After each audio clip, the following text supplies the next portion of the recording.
درې داسې وجوهات چې د هغې وجې نه ټرانسفر پاسبل نه وي هغه زه تاسو سره په دې ویډیو کې شیر کوم. السلام علیکم ورحمت الله وبرکاتو. دوستان امید ده چې تاسو بخیر. درې اهم هغه پوینټ چې د هغې وجې نه سیسټم ستاسو مخکې نه ځي یعنې ټرانسفر هم نه کیږي هغه څه دي دې ویډیو کې در سره شیر کوم. ویډیو به لازمي ټوله ګورئ او د ملګرو سره به هم لازمي دا ویډیو تاسو لازمي شیر کوئ. دوستانو کله چې تاسو ټرانسفر کوئ یعنی بلې مؤسسې ته اوړئ او په تاسو پسې په سیسټم کې فاینل ایگزیټ یعنی خروج نهایی موجود وي نو په دې باندې چې کله تاسو د ټرانسفر طلب اچوئ په سیسټم کې په قوا کې نو هلته راځي سټیټس تاسو حالت العامل خروج نهایی. چې کله خروج نهایی په سیسټم کې موجودي نو بلې مؤسسې ته ټرانسفر پاسبل نه دی نه کیږي. یو خبره شو دوستان د ځان سره یاد وساتئ ګورئ چې خروج نهایی په سیسټم کې موجود وي نو ټرانسفر پاسبل نشته نه کیږي. یو شو راځو دویم پوینټ طرف ته.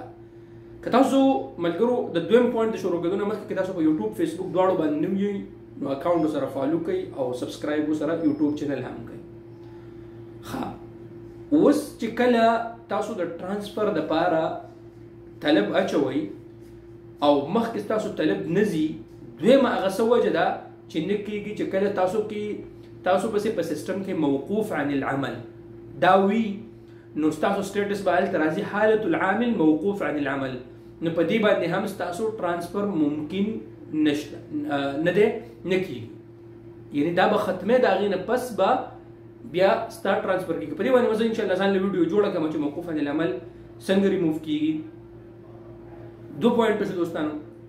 اوس راځو بل پوینټ ته چې کله په تاسو پسې ایبسنټ فرام ورک متغیب عن العمل وي په سیسټم کې او ته د نقل کفالې دپاره کله طلب غورځې طلب اچې نو هلته به په ستا سټیټس راځي حالت العامل متغیب عن العمل ایبسنټ فرام ورک. د دې ورکر د عامل سټیټس چې کوم دی نو هغه ایبسنټ فرام ورک دی. دا هغه څلور غټ وجوه درې څلور هغه غټ وجوهات دي چې د دې وجې نه ټرانسفر پاسبل نه وي. اوس به خروج نهایی څنګه ختمې موقوف عن العمل به څنګه ختمې دا ټول ختمیږي. د حروف دپاره ټیم راغلی دواړو مهنو دپاره د غټې مهنې که وړې مهنې حروف هم ختمیږي. موقوف عن العمل باندې به زه ویډیو جوړه کړم چې موقوف عن العمل تاسو څنګه ریموف کولی شئ دا ځان له یو ټاپک دی ټیک شو که نه. د حروف دپاره هم ټیم راغلی دی حروف هم ختمیږي. خروج نهایی کې اوس مسله راغلی ده چونکې نوی نظام راغلی دی نو دې باندې تاسو لږ صبر وکړئ چې خروج نهایی به تاسو څنګه ختموئ. په دې باندې به زه ځان له ویډیو جوړه کړم چې خروج نهایی څنګه ختمیږي. نو امید دی ملګرو چې تاسو به پوه شوي زما په دې ویډیو باندې. که تاسو دارنګه ویډیوز تاسو خوښوي نو یوټیوب چینل ضرور سبسکرایب کړئ او دا ویډیو لازمي د ملګرو سره شیر کړئ او ما په دعاګانو کې یاد ساتئ. شکریه.